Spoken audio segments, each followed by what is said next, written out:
well, let's get started. Welcome, everybody. I think we'll expect people to keep filtering in. And of course, as always at New America, we're live streaming this, and so we will also have an audience joining us online. And this will live forever on the web. So be aware of that. You're immortal here tonight. I'm Sharon Burke, and I'm a senior advisor here at New America. I run the Resource Security Program and also a new project called the Phase Zero Project, which is looking at the root causes of war and how to address them.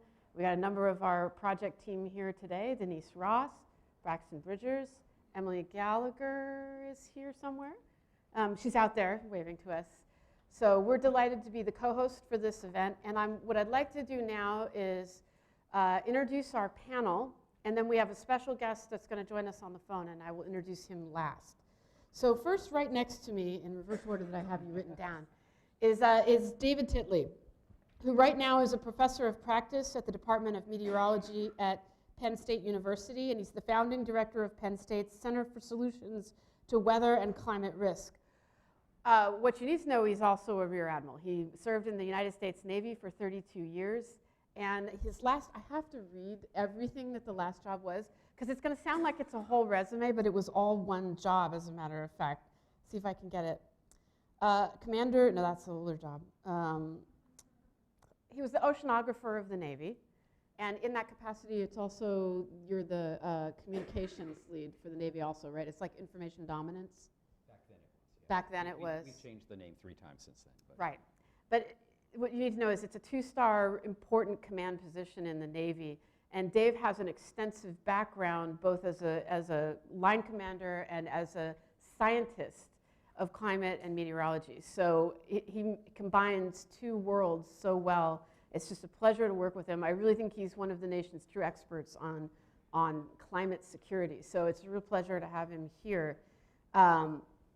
And to partner with us in holding this event. And so we will turn to Dave in just a moment to talk to us about the science behind the hurricanes and attribution and questions like that.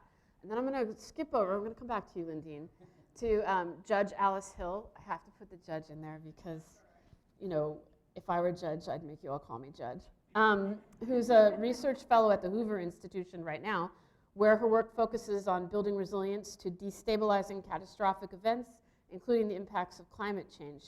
Now, prior to joining Hoover, which is when I got to know Alice, she was a special assistant to the President of the United States and the Senior Director for Resilience Policy in the National Security Council. And she came to the White House by way of the Department of Homeland Security, where she was a senior advisor, a very senior official there.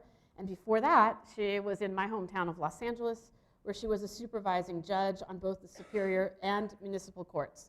So Alice is also one of the nation's top experts on resilience with a very laudable career.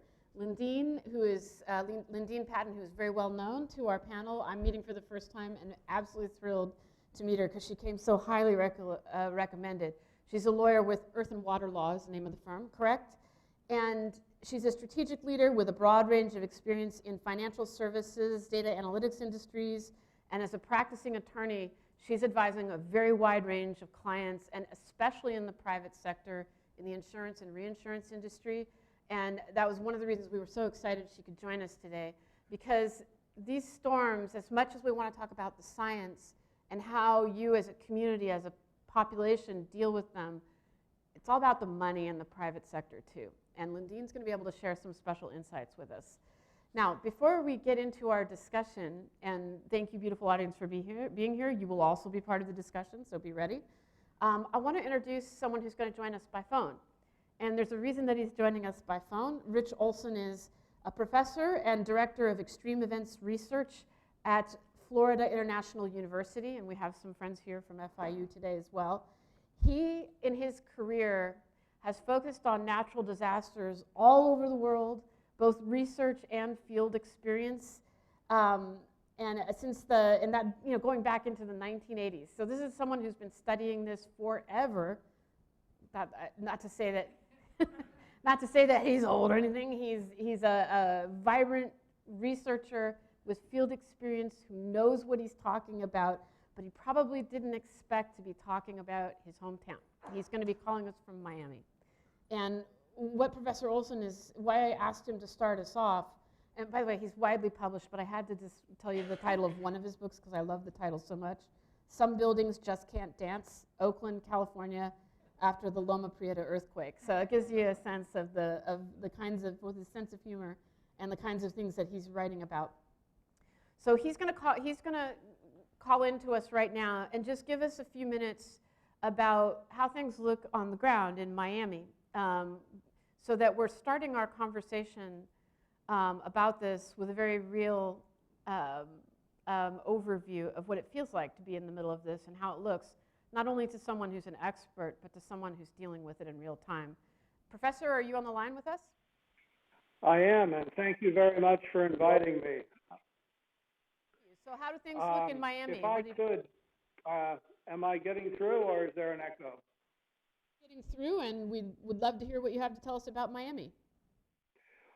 Well, let's see. The first thing about this storm was a lot of us went through Katrina and Wilma. This was a sideswipe event for Miami and really the east coast of Florida. We never really saw much beyond tropical storm category 1 force winds. So we need to put that in perspective. I guess the second point is on a destruction, damage, disruption scale, we've gone through, we really saw damage, but mostly disruption to systems. And the power, the electricity, water, and communications, which are really lifelines for real life. A lot more damage and disruption than we expected.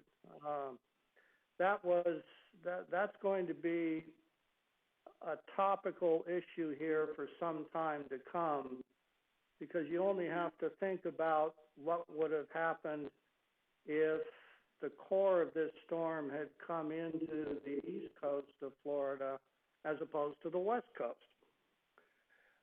I would make sort of my fourth point.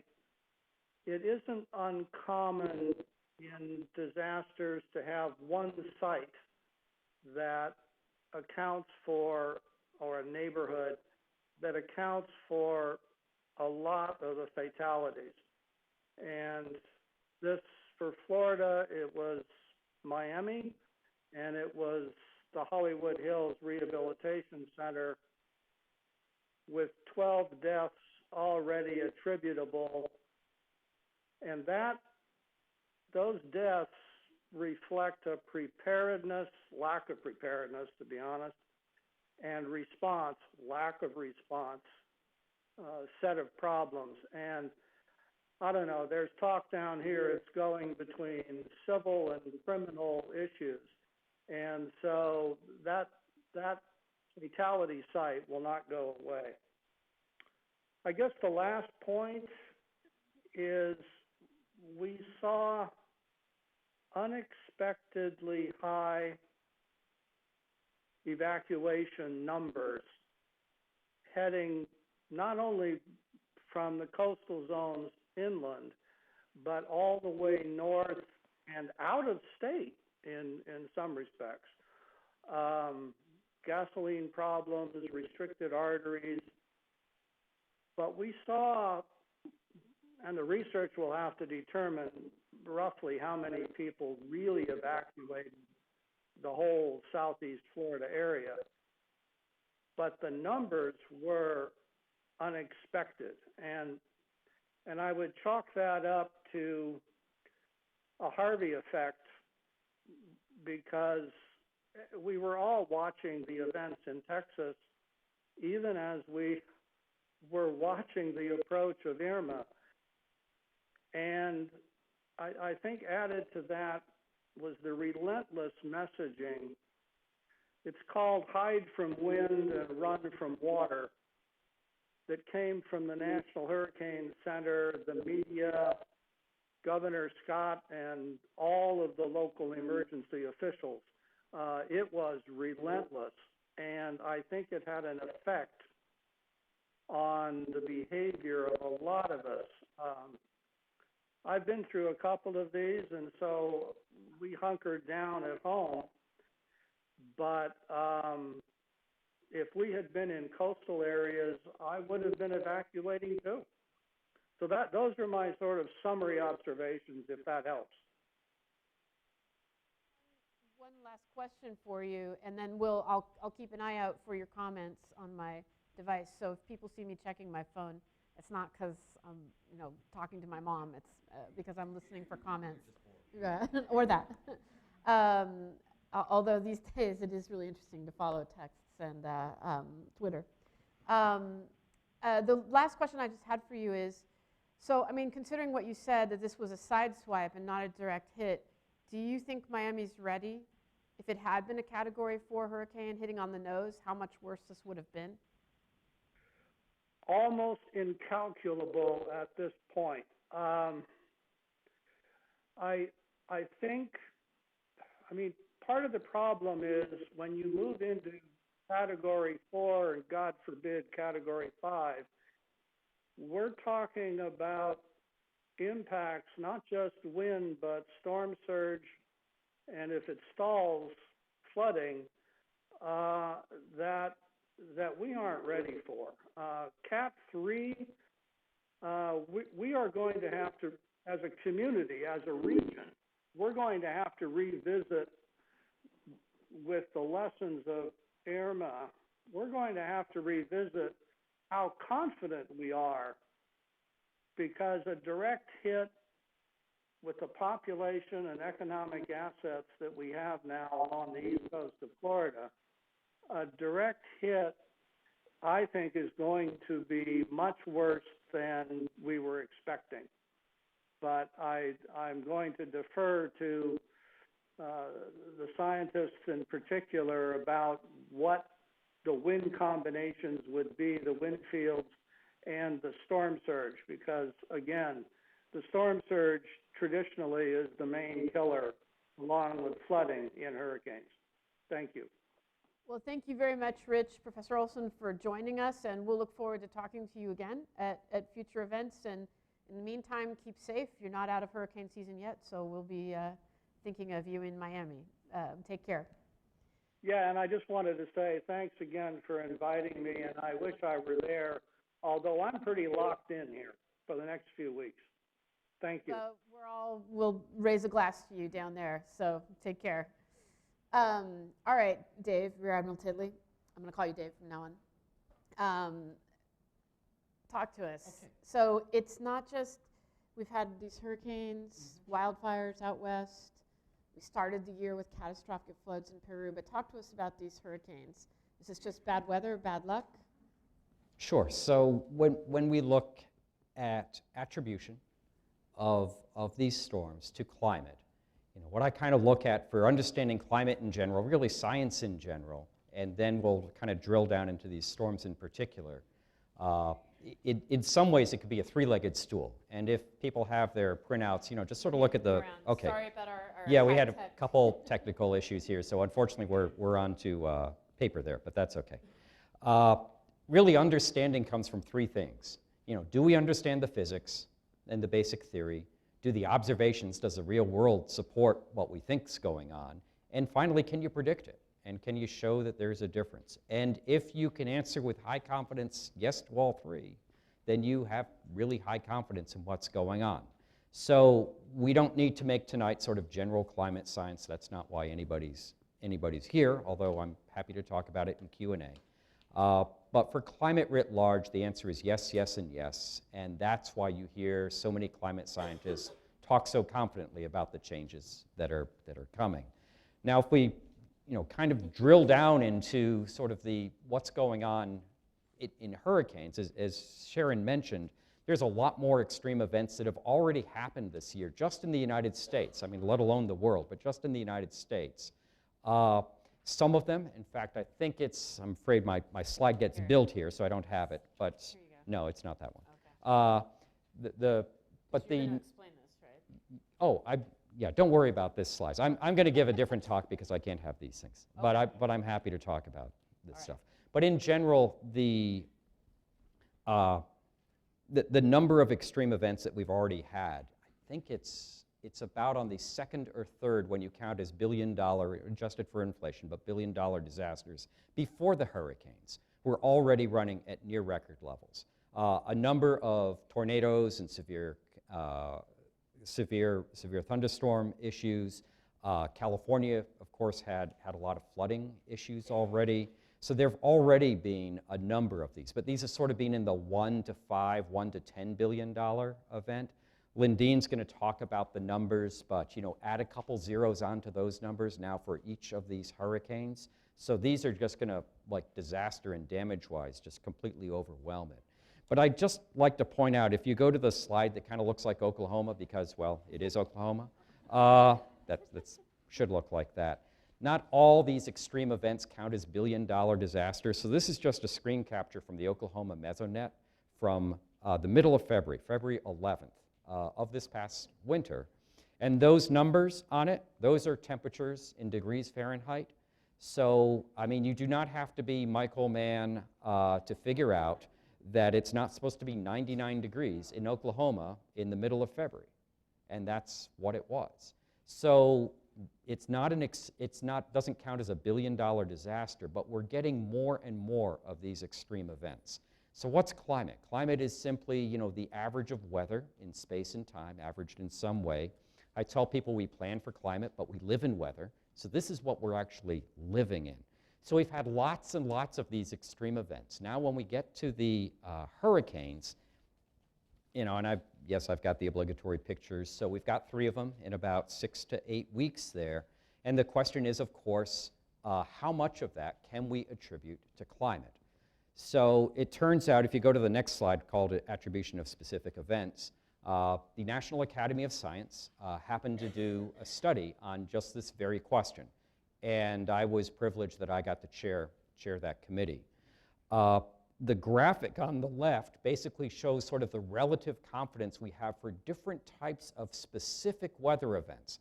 Now, this doesn't mean are hurricanes in general affected by climate. This means for a given specific storm, how much can we attribute either its frequency or its strength to the change in climate.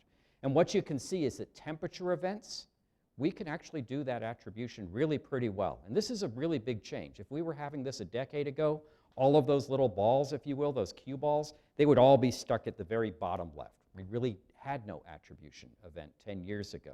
My guess is if we did this 10 years from now, we won't only be talking about the past events, but there'll be forecasts, whether it's the National Weather Service or private companies or whatever, that are going to kind of tell us how many, a basket, if you will, how many extreme events we can reasonably expect in a year or in a summer. And then we'll be able to verify that. And people will say, see, these things are happening. Right now, we're somewhere in the middle of those two things. We've been doing, the science community has been doing this for about a decade. Heat and cold, or lack of cold, I should say, we're really have quite high attribution confidence. The next thing is rainfall, droughts and extreme rainfall. And then you see that tropical cyclones are down there. There is some ability to attribute these, but frankly, not maybe as much as you hear in the news. So we understand the physics. Warm water, basically, you need warm water for hurricanes, but not every hurricane that's over warm water becomes a Category 4 or a Category 5. Yes, there are 100+ years of data on hurricanes. It turns out the way you collect that data has been very different as you go through the years, satellites, who flies into aircraft. Believe it or not, I'll bet Admiral Gunn knows that we used to fly aircraft into Pacific typhoons. We stopped that for budget reasons back in the mid-'80s. So you have all these different ways in which you actually look at satellites, you try to determine their intensity.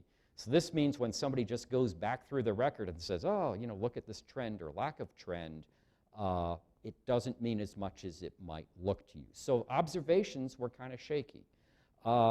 And then to try to figure out sort of the size of these hurricanes, their track and intensity relative to sort of in today's climate versus, let's say, a climate of 100 years ago, there are ways you can do it. You kind of put the storm down, put all the winds blowing the same way, but then let's say change the temperatures to ocean temperatures to what they would have been 100 years ago. Press start and see what happens. The only problem is half the time today we can't even get the darn models to give us the right answer all the time today. So if you don't believe today's answer, why would you believe the answer from 100 years ago? It's not totally hopeless, but it's not like a slam dunk.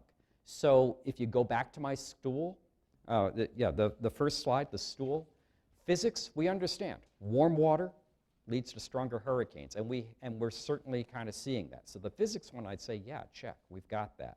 Observations, are we really seeing a change, not in an individual storm, but in the overall trend, starting to come out of the noise, but not quite there yet? And the modeling, again, is starting to come out, but not quite there yet. And that's why the committee, and if you've ever been on a National Academy of Science committee, it turns out that, it gets reviewed by more people than write the report. That was fun, because I had to answer every question. But that's why the Academy puts tropical cyclones fairly low, although certainly not zero, on attribution. So getting back to Sharon's very simple question, when we look at like the water was about 1 to 2 degrees Celsius above average, the long-term average. That can happen by chance about 1/3 of the time. So it's kind of like there's a little smoke from the gun, but it's not a massive like signal there. What's happened this year, it's very similar to 2004, 2005, is the atmosphere is being very conducive to when you get a disturbance these last 8 weeks, it's off to the races. And it gets up to close to about as strong as it can. We seem to see this for about, every 1 or 2 years, every, let's say, 10 to 20 to 30 years in the Atlantic. Nobody knows exactly why. It's a great research topic, and I don't see anybody here who wants to do tropical cyclone research, but if you do, it's a really good topic to do. But the potential is coming up, and as we continue to put greenhouse gases into the air and warm the atmosphere, 90% of that heat ends up in the ocean. So when you get to August and September, what now would seem to be a warmer than normal in 15 or 20 years will be average, and their warmer than normals are probably going to generate hurricanes even stronger than what we have. I wish it was going to be otherwise, but the trend is probably to be when everything else lines up, when the whole atmosphere lines up, you can get some really, really strong storms. And we may be seeing this, a number of Cat 5s. We're starting to see some trends. Is it at the, science loves this 95% confidence interval. If you've ever worked with scientists, you hear them talk about that. We're not there yet, but to make money in, in the slot machines, I don't need 95%. If you give me 55%, I'll say, fine, I don't have 95%. You can wait there, give me your money, and I can make something for it. So I think we're seeing the beginnings of the observations move here. But you will still hear some caution from most of the scientists on this, and frankly, you should. But there are increasing lines of evidence that these storms are in fact changing, and unfortunately, we will expect to see more of this, not less, in years when the atmosphere allows it. So let me stop there. I'm just gonna stop there. Later on, if you want to ask why do I have this stunning looking Excel spreadsheet in the back, we can talk about that, although Lindene can probably talk about that as well. But sort of how we communicate risk gets into the what do we do about this issue, but let's save that for later round here. There'll be some good back and forth on that. So when we hear the reporting that the rains that came with Harvey, and in fact this is the 3rd year in a row that Houston's had 500 to 1,000-year storms, or at least storms, flooding that wasn't that probable or wasn't considered that probable.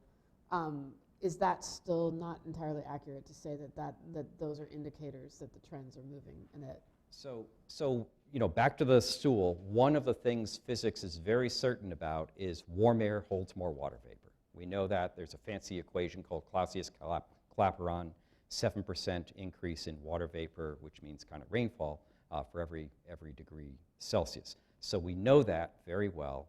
But with Harvey, the interesting thing is not that it came in on somewhat warmer waters, but the darn thing stalled, right? That's why they got 50 inches of rain. It stopped for 3 days, and it stopped right on the coast. So it's the worst of all worlds. It's stopped where it's going to rain on a ton of people and on our coastal cities, but it's close enough to the coast where the hurricane itself can do a pretty good job of maintaining its structure and intensity. And actually, I've got a research project right now at Penn State to see whether the winds in hurricane season along the coast, are we getting more times where there is very weak steering flow? Because to a first order, think of a tropical cyclone as a cork, a hurricane as a cork, and it flows in the atmospheric river. So if that river stops, the storm stops. And if it's over you, you get 30, 40, 50 inches of rain. So yes, there is a contribution from a warmer atmosphere, but if the storm had kept moving, that's sort of the difference between getting, let's say 7 inches of rain and 9 inches of rain. 40 to 50 inches of rain is because the darn thing stopped. And nobody's done the research to say, are those conditions more likely, less likely, or did they really just get unlucky? Or is this, again, something that we're starting to see in the data? I don't know. Ask me back in about 8 to 10 weeks when we crunch the data. I've got 100 gigabytes of data I'm looking at right now on daily winds for 70 years. And we'll go figure this out. Okay, we'll get back to you on that. So, Alice, Judge Hill, and you can roll your eyes if I'm just mangling this too much, but while it's really hard to say right now if the frequency or severity of tropical cyclones have increased because of climate change, it won't be so hard in the future as we watch this trend continue. That what we've seen in Houston and Puerto Rico, Miami, we're going to see more of. So how do we, you've run resilience policy for the United States. How do we get ahead of the curve? Is it possible to, or do we just hunker down like Professor Olson and hope for the best and expect the worst? I mean, what do we do? Professor Olson did sum it up. We are unprepared. That's the harsh truth. We don't prepare for the storms that we see already, much less those that are predicted by the scientists that will occur in the future. It really requires us to change our way of thinking so that we're basing our decisions on how we build, on future risk, also incorporating historical events. But right now, all of our building standards, all of our model building standards across the United States are based on historical risk. So when we put up a building, even if it's to the best building code that's out there, it's only looking at what's happened in the past. Separately, our flood maps reflect historical risk, not future risk, and often, unfortunately, are inaccurate. We are receiving a lot of lessons from these events.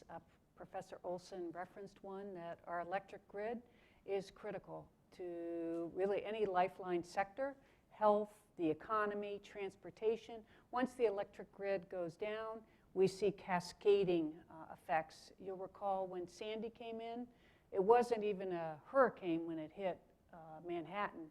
But once that storm surge, and we haven't talked about increased sea level rise, so when the storm surge hits, we see higher water coming in than we anticipated. Manhattan had planned for 12 feet. Sandy brought close to 14 feet. It flooded a substation, and you'll remember those iconic pictures of Lower Manhattan completely dark, except for Goldman Sachs was all lit up. There's a certain irony in that. But even they, Gary Cohn, who was the COO at the time, remarked that our building came through beautifully. They had put a lot of sandbags. They had done a lot of preparedness work. But nobody could get to work. You could see the cars floating in front of the building. So our whole system fails. We've seen that in Puerto Rico. Professor Olson has alluded to the fact that Miami was also surprised by its failures of its electric grid. We have all the warning signals. We do not have in place the policies that will get us to resilience. Unfortunately, we are about to embark on one of the greatest infrastructure projects that we've embarked on in recent memory, because we're going to be doing a lot of rebuilding in these communities. And we don't have the standards that tell us how high to build. The one standard that we did have that would have been nationwide, President Trump has chosen to revoke 10 days before Harvey. He does not have a replacement. So as we rebuild, there is no requirement to build higher, even if you do take the federal dollars that will undoubtedly pour in to these communities as a result of supplemental appropriations. Even as we embark on that major infrastructure project, hopefully we will build it better so that they can handle greater stormwater, greater winds. But the question really becomes, as Admiral Titley has alluded, these billion-dollar events are mounting. It's becoming a great drain on our Treasury. The Government Accountability Office has said that climate poses a high risk to the federal government because of our flood insurance program and the hits to our federal assets. Think about that, a high risk to the federal government Treasury. And so the question is, as we make these payouts, what do we ask of the communities in return? Houston and Florida really rely on property tax, and that gives them a great incentive to allow a lot of development because they want that tax revenue. They don't really have a strong state income tax system. So we've had a lot of what now turns out to have been unsafe development in floodplains with inaccurate maps, but also known floodplains. Houston has said they want to engage in a $6 billion buyout of those properties, which makes a great deal of sense. But if they allow future building in risky areas, what's the obligation of federal taxpayers who live in Oklahoma, who might have their heat events or their tornado events or whatever, to pay for choices that are made by communities who, for other reasons, are motivated not to build back as strongly? No answers to these questions, but they're, as Lindene, I'm sure, will tell us, there are huge economic consequences to the choices that we continue to make if what we're doing, if we just keep down the current path we're on. We are not prepared now, and we will certainly not be prepared for another Harvey, Irma, or Maria going forward unless we change how we approach our building and where we locate our communities, and look at the safety factors plus the economic strength and our ability to get back to business quickly. All right. So that's my cheery message to you. And now for the really good news. Lindene Patton, Esquire, tell us the really bad news. What's the bill? What does the private sector think about this?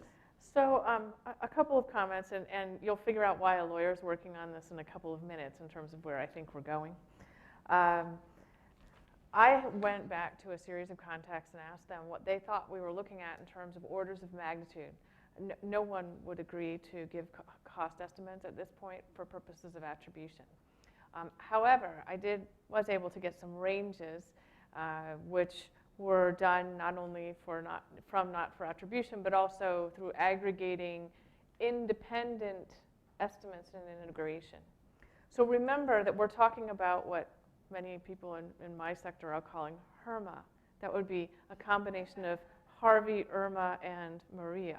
So for HERMA, we have 3 separate events, which are all in relative temporal proximity, of very different characters and different geographic locations that hit highly different economic and physical environments. So in the context of Harvey, you had an event which it looks like, based on what the at least existing retrospective analysis, as nascent as it is, has been, that this is primarily a water event. I'm sure that doesn't surprise anybody. But how much of a water event is relevant when you try to understand what I look at, which is who's going to pay. So the estimates at this point for direct damage, this is not economic disruption, which of course is secondary and would include lost jobs and disruption of tax streams and other things. is looking to be somewhere, and this is a rather large range, between 50 and 190 billion US dollars. Now, of that, it looks as if approximately 10% of that may be a wind event. So let me repeat that. People who are looking at direct damage context, because this is primarily a water event, are thinking that this is about a 10% wind event. For those of you who haven't been in the area of allocation of damage issues, you might say, well, who cares? It's damages. Everybody cares, because if the wind comes first, private property coverage pays. If the water comes first, flood insurance pays. And so if you start looking at a number, yeah, so look in your pocket, how's it going? So if you look at that, that means that it's a very modest amount. And so I should step back and say that for a lot of the work that I've done over the last couple of decades, looking at how much of natural disasters were really being paid for by private insurance as contrasted with public disaster funds. If you look 30 years ago, you would have a ratio where about 70% of direct loss content was paid for by private insurance, and about 30% was left for federal or state disaster aid.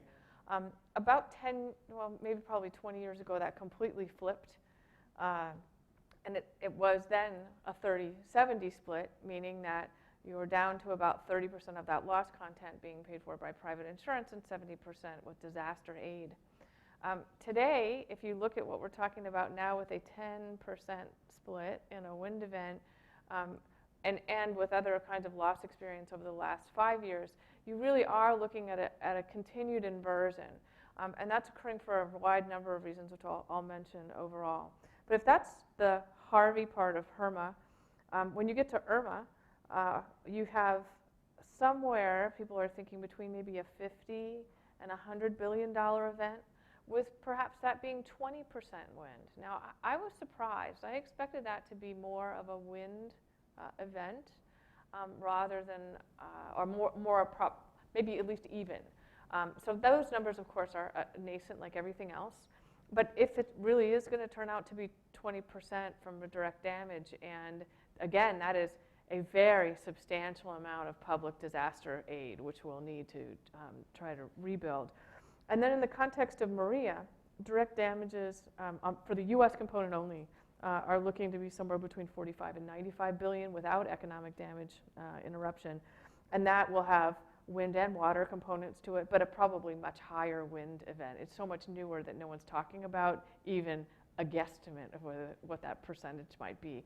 But looking at the statistics from those events, the physical statistics from those events, and maybe David can comment on that, it's looking like it will be more of a private insurance event to the extent private insurance was purchased.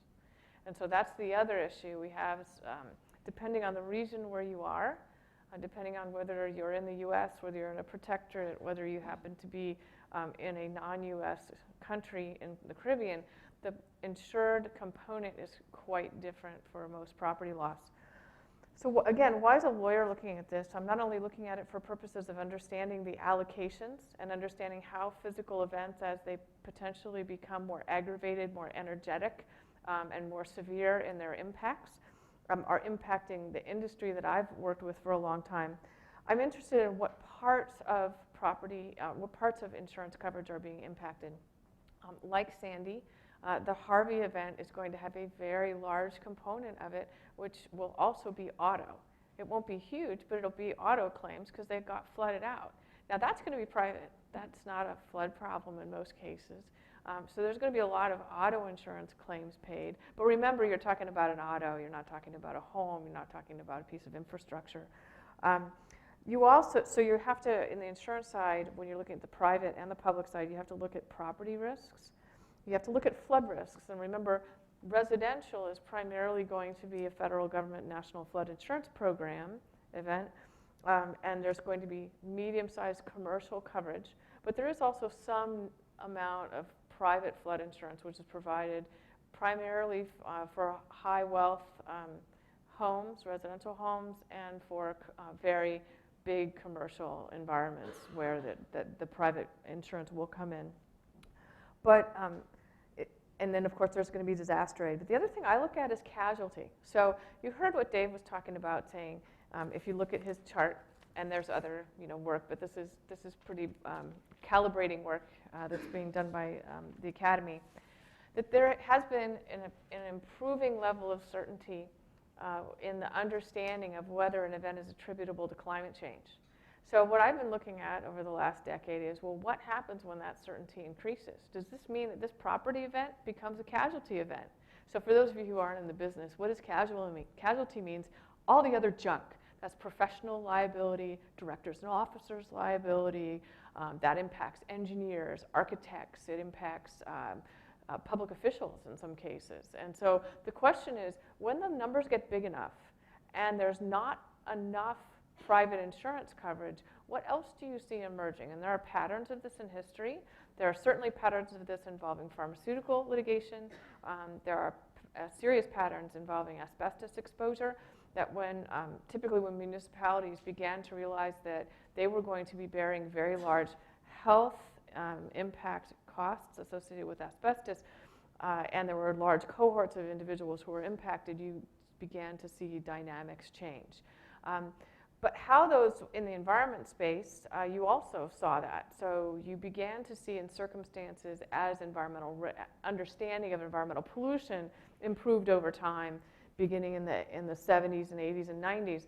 In the insurance industry, we saw circumstances where what an engineer should have known and what should have been foreseeable in 1982 is quite different. Let's just give you an example from a dry cleaning release, a dry cleaner release, about how that contaminant might migrate into a local well. What they would understand in 1981 would be way different than what the expected standard of care would be in 2017. All right. So if you look at what Dave was talking about in terms of attribution science, all the scientists have been focusing on, from a lawyer's perspective, how many angels dance on the head of the pin, because you want a 95% certainty. Look, lawyers don't look for that. The law doesn't look for that. In a civil context, it looks for more likely than not. That would be 51% when you start talking about what's foreseeable. So the kinds of other claims that we're beginning to see, we already saw them with Katrina, were those where someone was damaged as a result of the failure of an engineered system, whether it was a levee, whether it's a building. And then there questions begin to be asked, not only of designers who might have designed the original structure, but those who were responsible for maintaining it. Was that civil engineering work done in a manner that reflected what a reasonable civil engineer, similarly situated, should have foreseen as expected physical forces that would impact them? And so, and just for those of you who know, I did write an article with some friends at Client Earth, Sophie Majanak and Jim Thornton, that was put out in Nature Geoscience that kind of walked through how this works. But this applies to directors and officers and others. And so I think that people have been spending a lot of time thinking about, well, what is the responsibility for emissions from mitigation, and how do you allocate liability that way? I'm slightly more pedestrian. I'm interested in what's happening with casualty cover, professional liability, and how might those standards change. And I would think that I'm seeing some movement in that area. Carnegie Mellon, there's a professor at Carnegie Mellon who is looking at how all civil engineering standards are being impacted by foreseeable events associated with climate change. And there is an active investigative project which is looking at the certainty of climatic events and how that impacts chemical engineering standards at the AICHE. And that matters, and I'll give you one last little vignette. I was sitting in a room with a group of chemical engineers who were talking about post-Harvey experience. And one of them said to me, did you understand that when Harvey came over Texas, that was the equivalent to taking all of the facilities, because of the record low pressure of the physical event, that was the equivalent of taking every single facility and raising it up to 3,000 feet in elevation. So why does that matter in terms of chemical engineering standards? That matters because most of the chemical engineering work is done assuming standard temperature and pressure. It means that you rely on gravity. It means if you have a floating roof on a tank, who would imagine that? Might get sucked off like a vacuum. If it fills up with water, then you've really changed your dynamics and have a different pollution exposure. If your STP changes and you've got a chemical mix and you've got an exposure to that atmosphere, then you might have a different type of fire, oxygen mix type risk. So, Chemicals in Houston. yeah. Alice, I want to ask you a question based on what Lindene was saying, and I see you taking notes, so I assume you've got things to say, but I also want to give people in the audience a chance to ask questions or make comments. So if we take the numbers, and they're early estimates, so I'm sure they'll change, but if we take the high end of your ranges, it's about a 500 billion. 3.7. Okay. Well, my math isn't great, but I'm going to guess that it's up in that neighborhood, or it's going to be. That's a lot of money. And is it just human nature that we're not going to make the front end investments to mitigate that risk, and we're just going to have to pay? Or are you, based on all the work you did, do you think that it's going to be possible to convince people, as the risk factors are shifting, and this was becoming more likely to happen, to make front-end investments in resilience so that you don't have a $500 billion bill at the end of the day? The science is there that we should be doing this. The cost-benefit analysis could be tightened up, but it's pretty clear that if you invest $1 pre-event, you're going to save $4 in the back end. Pre-disaster risk reduction makes huge economic sense. To your point, I think that we're learning this may have a lot to do with politics. For local politicians, there's an expression, NIMT, not in my term. I've read some folks who comment that you see this, politicians engage actively on climate change towards the end of their terms. They've been a 20-year mayor and they become interested. President Obama in his second term was much more active on climate change than he was in his first term. So you have a political dynamic that it's easier to pay attention to crime, to immediate education needs of your population. But ultimately, it's a challenge to accurately assess risk for humans. And a lot of work has been done and is increasingly done on the behavioral heuristics or prejudices that we bring to our decision making. Two very pertinent examples are our optimism bias.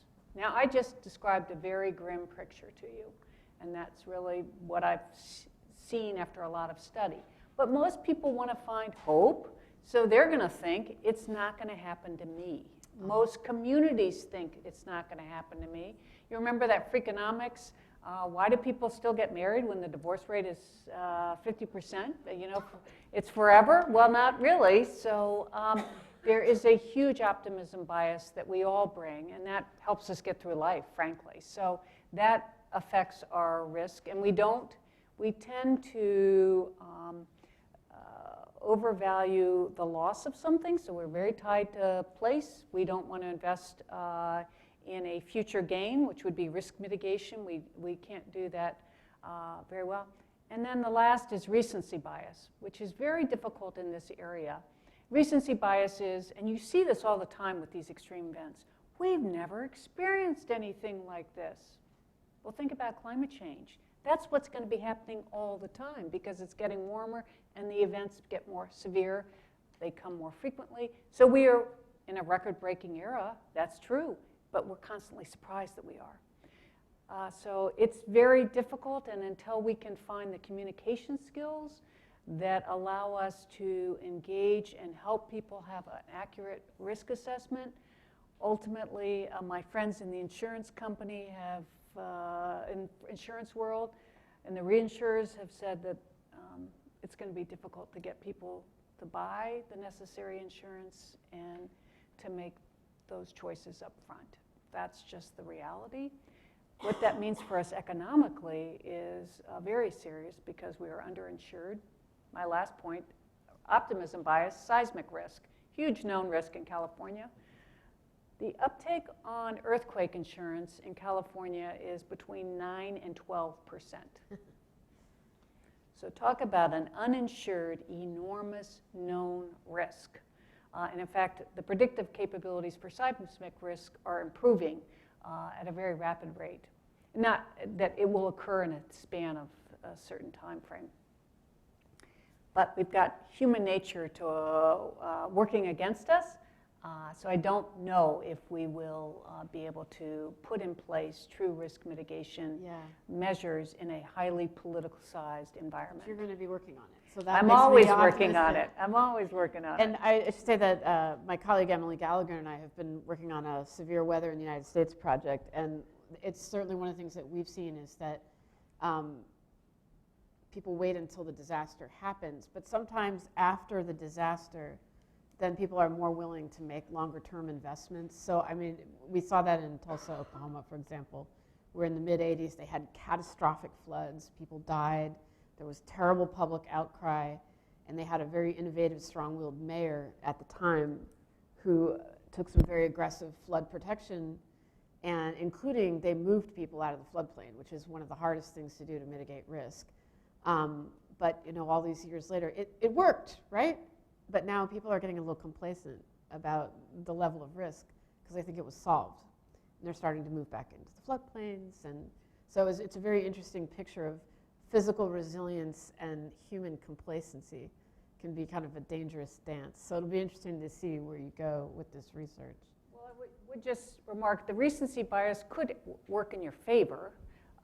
In that you just had this event, so we find that people tend to overvalue that risk. If there's been, well, actually the risk of terrorism is probably because of 9/11 is higher than the actual risk any individual experiences. Right. And that's a recency bias and affected very much decisions in the federal government as to funding. So it can work in your benefit or to your detriment. It just depends. You've been very busy there. I have all kinds of things.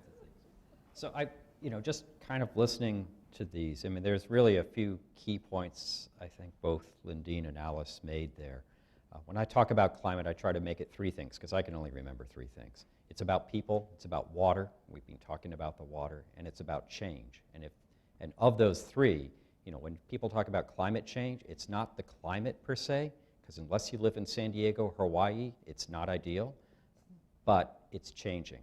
And we have always looked backwards to figure out what it was going to be. In the Navy, we would call that steering by your wake. That is not meant as a compliment. But it's worked. As long as you have something stable, that works. And for all of your lifetimes and your children's lifetimes and your grandchildren's lifetimes, it's going to change. So anybody who's building, designing policies, structures, whatever, anything, just looking backwards, they're going to get it wrong. So it was interesting in Harvey, about a day before or 2 days before Harvey hit, the new FEMA director tweeted that no one could dream of this kind of flood, to which I tweeted back, "Sir, you need better dreams." Or worse ones. Because this is part of that kind of change. And I think Alice just said it. We are going to keep setting these kinds of records. Now, when I talked about some of the challenges with attribution of specific storms, it's also, I think, important to realize that there is no evidence, there is zero evidence that hurricanes will become weaker or they will become less damaging. That's not going to happen. The sea level rise keeps coming up. When we start looking at these numbers, $400 billion, starting to approach 2% of GDP, give or take, I tell people this is the carbon tax that no one voted for. That's what we're paying.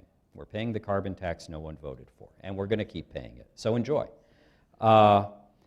The last piece of this conversation between Sharon and Alice is really interesting in this. How do you fix things, and can you fix it before? In the military, we might call that left of boom. Can you fix things before the really bad thing happens? And it's interesting that Tulsa seems to say, well, maybe things can get fixed, or at least afterwards. So I used to own a house 10 miles from landfall of Katrina, on the wrong side of Katrina. So if you ever wonder what a 30-foot storm surge does going up your street, come see me afterwards. I can show you the pictures. The governor at the time, very conservative governor, Haley Barbour, basically marshaled massive amounts of national goodwill, if you remember back in September of '05. Brought in all kinds of new urban designers pro bono. We did charrettes along the coast. I was down there. You know, it was going to be great. Walkable, livable, wonderful transportation, da-da-da, the whole thing. Basically, those guys needed security to get out of the town halls because the people who lived down there just wanted it back like it was. They were convinced it was never going to happen again, and it was going to come back. People also tend to learn the wrong lessons. I would say Camille, 1969, Category 5, killed another 200 people in 2005. Why? Because Camille was like the worst it could be, Cat 5. I know the water came here, people took 2 steps back, said, I'm okay because Camille didn't get here, and they promptly got killed by Katrina. So it's which lessons get learned is really fascinating. I mean, I'm a physical scientist, but this whole psychology of how people learn, what they do, what they insure for, how they manage risks, you know, in general, I mean, Lindene can, you know, tell you, in general, we do a massively poor job as individuals of assessing risk and how we do this. And these risks are now changing. It's not like we did it great when they were stable, and now they're changing, and they're getting worse. I mean, with Admiral Gunn and CNA Military Advisory Board 3 years ago, we put out a report called just that, the accelerating risks of climate change. And I would say that's a pretty good way we have it. So the change is coming. It's already here. It's going to keep coming. And if you don't try to look forward, you're going to get burned really badly. And we're going to pay. We are paying. And how do we do this smarter? And that's to be determined. For our listening audience, the Lee we keep referring to is Vice Admiral Lee Gunn, who's here with us today, who is the Vice Chair of CNA's Military Advisory Board, which has played a very important role in understanding the security implications of climate change. So Lee, it's really great to have you here. If you have questions, please identify, raise your hand. We'll get a mic to you, and please say your name and your affiliation. And also, please don't go on a long disquisition, or you will force me to be rude, and I don't want to do that. And while we're getting the mic, no, not like you did. As we're getting the mic to you, do we have mics? All right, you can just stand up and ask your question. We're all friends here. But Lindene, just on the way to your question, Rich sent me a question, and Alice did touch on it, but I just want to see if you have anything additional. He said that he was interested in the reinsurance industry and how it's going to look at this. And I know Alice talked about it, but did you have anything to add on that? So there are some. The answer is it's very different in each locality, and so I will make a couple of very general comments. It's important to know that the structure of the property, especially residential property insurance market, is quite different in each place where Harvey, Irma, and Maria hit. So in the context of where Harvey is, you have a set of more traditional, what I would call more traditional U.S.-based residential property insurance programs, which are part of larger insurers, and it's true in the commercial space also, and cross-collateralized, as you find in many of those.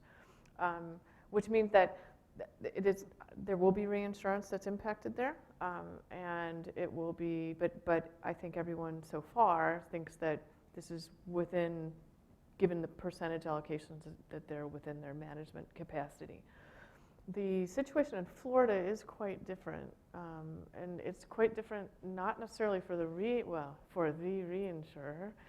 There are several reinsurers. I think what's important to remember is that as a result of some long history that I don't have time to go over here, the residential property insurance market in Florida is dominated by a series of small local companies. I mean, I don't mean they're small, but they're smaller than a national typical insurer. And they are, in many cases, reinsured by Citizens, which is the Florida-controlled reinsurer. Before Irma hit, I believe that the Citizens had about $17 billion in surplus available. And I've just told you what the magnitude of the losses are. That's got the wrong consonant at the beginning of it. So yeah. I would say that what that means is that for the residential property insurers, it's going to be very important to understand which portion of this goes to NFIP, which portions of it goes to WIN, Those numbers are far from certain. It would be irresponsible to make any comments about it, but I would say that that is something to watch, because the economic outcome for that industry could be quite different in Florida than it would be, for example, in Texas. But then you have Puerto Rico, which again has a different regulatory environment, but it also is part of an event which went across many countries, Caribbean islands. And so I think that there's a tremendous amount of focus that's being had by the global reinsurance industry in that event, more than one might expect given how the numbers allocate out. But the reason that that focus is probably going to be greater there, and involvement would be greater there, is because of the distribution of loss experience, the nature of the event, how that's going to allocate to private insured or government reinsured functionality. So I'm not sure that helps you in any way, but basically it's there's not going to be enough money, and didn't say it's that. going to be a real problem when people want to rebuild. I think that how the money allocates out, I mean, there's clearly going to be a lot of disaster aid which gets impacted here, but each one of those circumstances is going to be very, very different adjustment environment. Sorry to keep you waiting. Oh, here is a microphone. Yay. Thanks. Because online they won't be able to hear you if you don't use the microphone. My name is Clara Vondrich. I'm the director of Divest Invest Philanthropy. And I wanted to first thank you so much for citing the Freakonomics stat about the fundamental irrationality of marriage, because as someone that turned 40 yesterday and has never been married, I'm validated finally in my bad luck. So thank you very much. My questions are twofold. The first has to do with, I just participated in a presentation by AIR Worldwide, the catastrophe modeling firm, and Peter Sassonis talked about all the usual suspects that we're talking about here, the increasing frequency, intensity, bizarre changes in the hurricane, things that could make them more severe. But he also said that 6 of the 10 highest loss-causing hurricanes happened in the first half of the 20th century. So I was confused about that, and I was wondering if you guys could help me understand that. The second is climate-wise, this coalition of investors, insurance companies, came out with a report last year that talked about the insurance gap, and they identified $100 billion in uninsured, or gap between insured and uninsured losses. It sounds like these 3 storms alone this year could be hitting up against that boundary. More than that. And the last question has to do with litigation risk for the insurance companies. So obviously fossil fuels companies are being the subject of litigation more and more, and Jeffrey Sachs talks about how that threat is going to become more and more common, and they're going to get sued. Now, looking at insurance companies' sort of ancillary risk, as third-party insurers, what do you foresee as the, potential there, and does it have more in common with the asbestos litigations where insurance companies were actually on the hook for considerable amounts, or is it more like the tobacco litigations where ultimately there weren't a lot of claims made against private insurers? Okay, so I can do the first one. yes. Okay, that's probably a whole seminar right there in questions. Let me talk about the first part that you asked with the cat risk modelers. And the reason you see these kind of strange things like, big losses early part of the century, this is that whole thing that I got into in the attribution being relatively low. This is the law, what I call the law of small numbers, okay? So insurance 101, hazard times vulnerability, or exposure times vulnerability, right? So if you take just a few big storms and they go in the wrong place at the wrong time, you can get massive, massive damages. Galveston, is a kind of a classic, Key West, Miami hurricanes in the early 20th century there. So no warnings, no building whatsoever. You kill thousands of people, slick the whole place. It doesn't, it only takes one, right? It only takes 1 or 2 of these storms, and then you can go years and not have any. And this makes the attribution of a given storm, because there just aren't many of these really big storms, challenging for the science community. But this is why people need to be careful on jumping on the bandwagon of, oh, that is climate change, that's the smoking gun. There are plenty, the weight of evidence is massive for climate change. We honestly don't need one hurricane that's not going to do it anyways. But that's basically why you can get this, what may seem like a paradox. It's like, hey, I heard all these people talking about more storms, stronger storms, whatever. This is why the attribution is relatively low. And I tell my climate friends, be careful on this, because you sort of sell, not you, but it can sell the wrong message there. No, so I mean, I absolutely believe the cat risk modelers. There were some very, very big losses there. This is law of small numbers. Can I just add, I do think the difference in prediction in Galveston, that hurricane came through, no preparations. Everyone thought it was a beautiful sunny day. No one evacuated, no one put shutters up, and they had, I think, 1,800 people die. So it's 8,000, okay. Horrible loss of life, but there was virtually no predictive capabilities.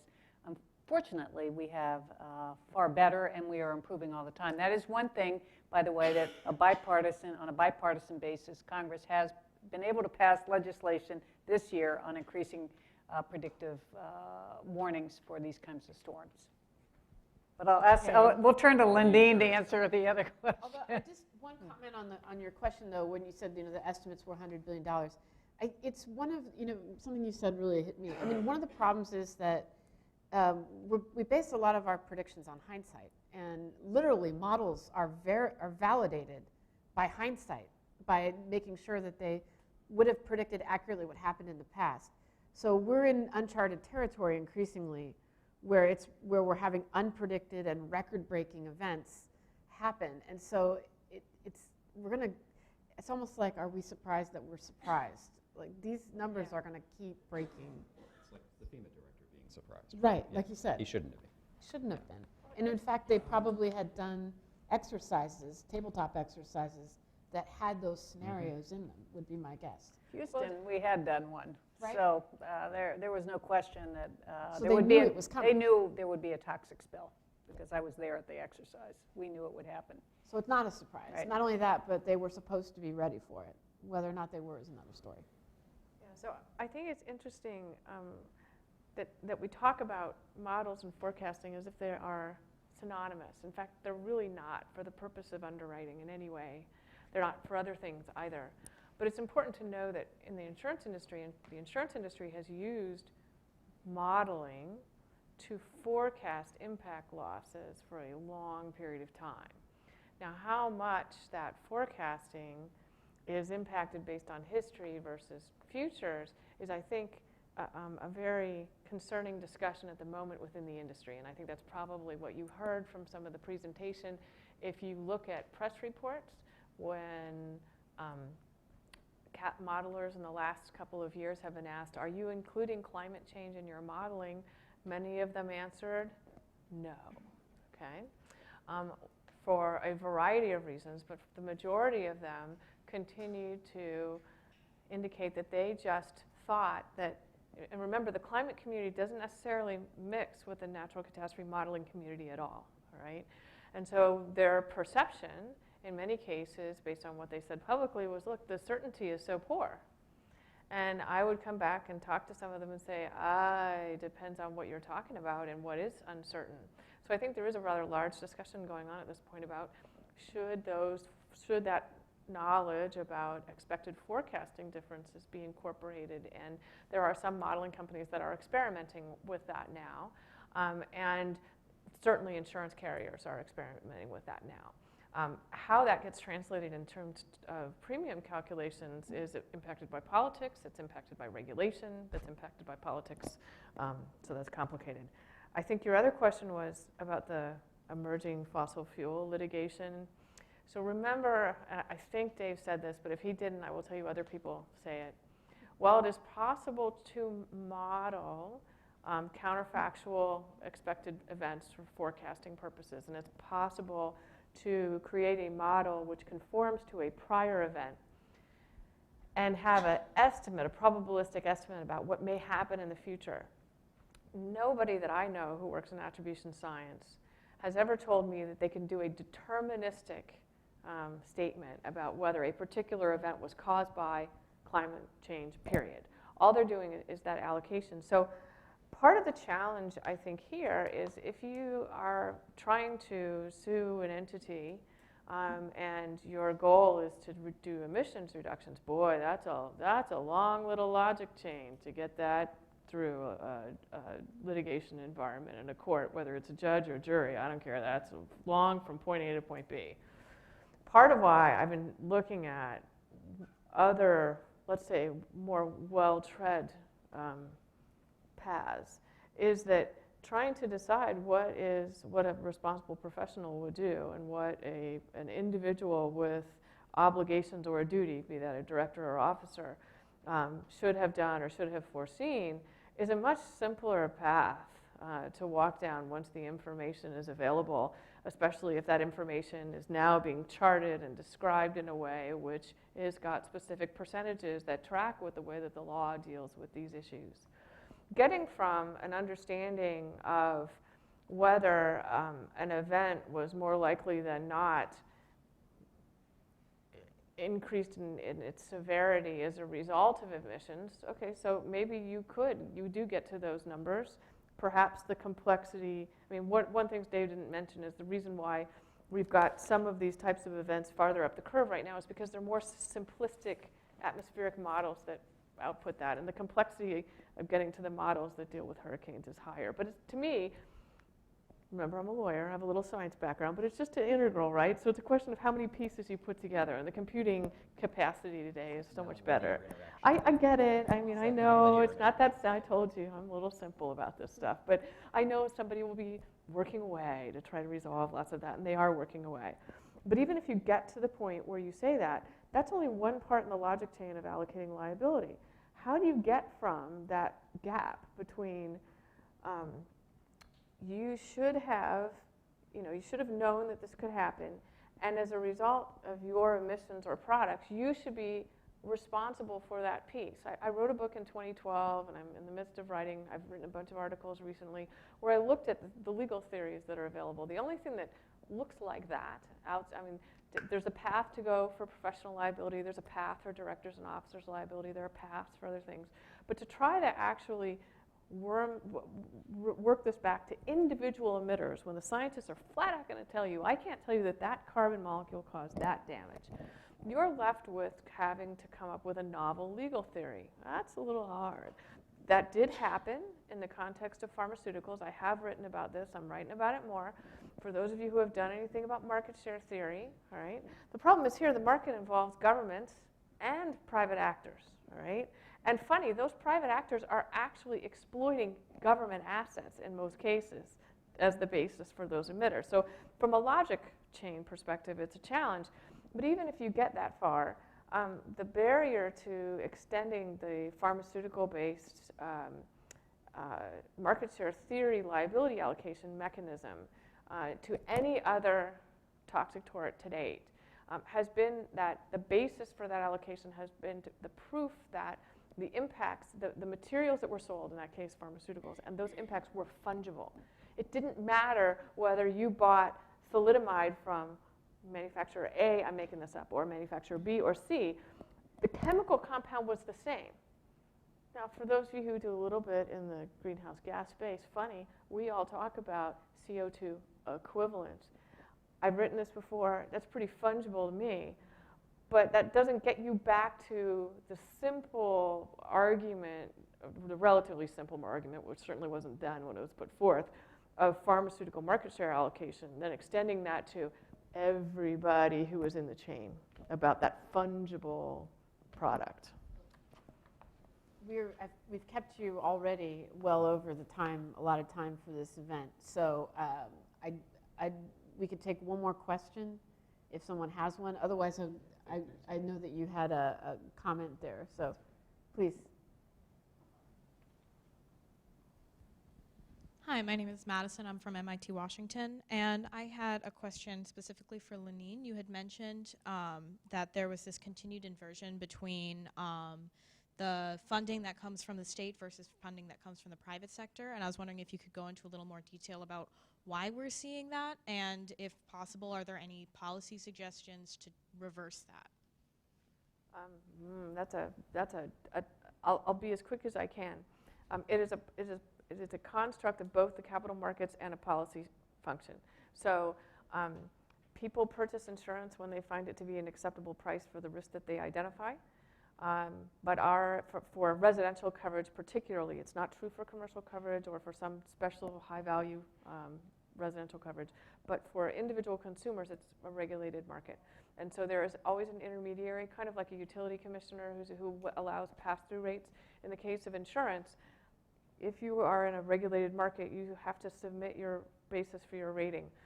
If the basis for the rating won't permit a consideration of climate change or other driving factors that an underwriter considers, that underwriter may choose to either reduce its risk load in that space, it may choose to set a higher price, or it may choose not to offer in that market.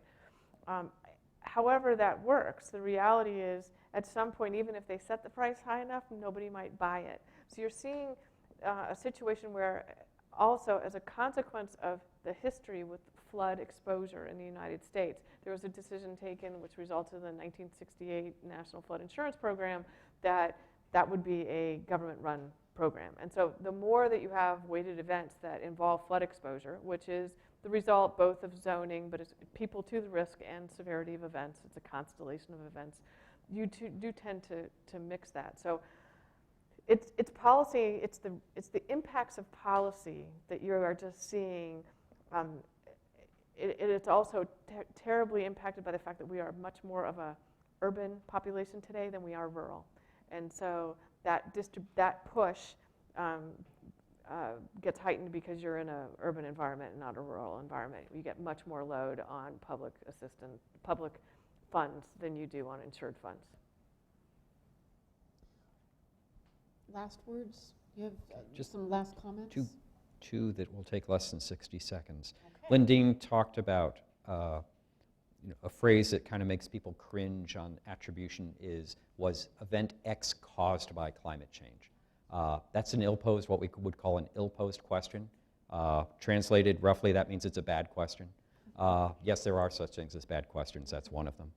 And a much more interesting way and an answerable way to ask this is, was that event either less likely or more likely to occur?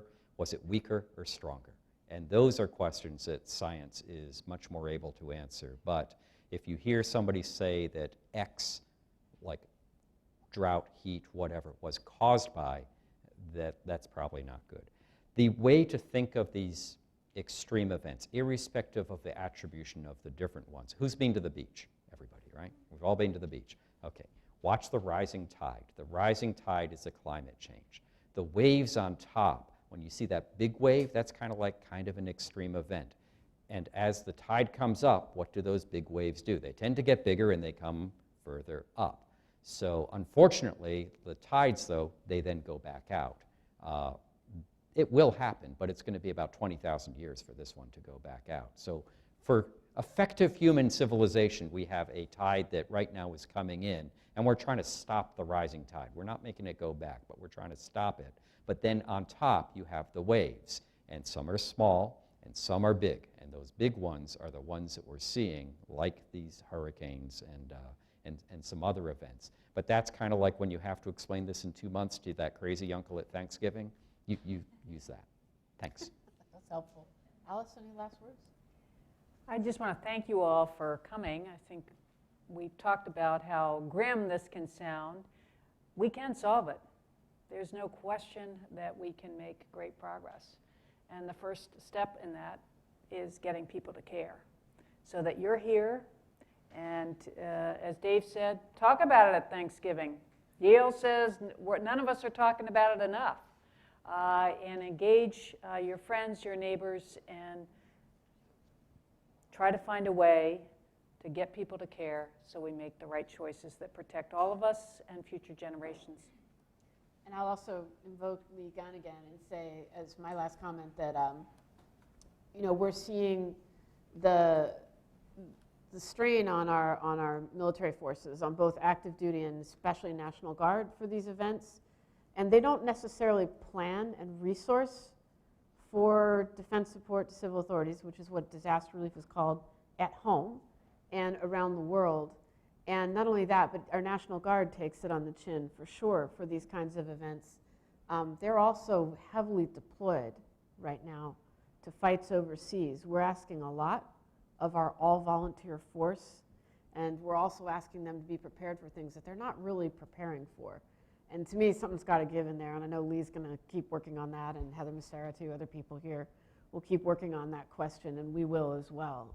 So that's something that I'm definitely concerned about with readiness. And Lindene, I think you've been the star of the show, so any last comment before? Yeah, not Okay. Thank you all for coming. We appreciate having you here.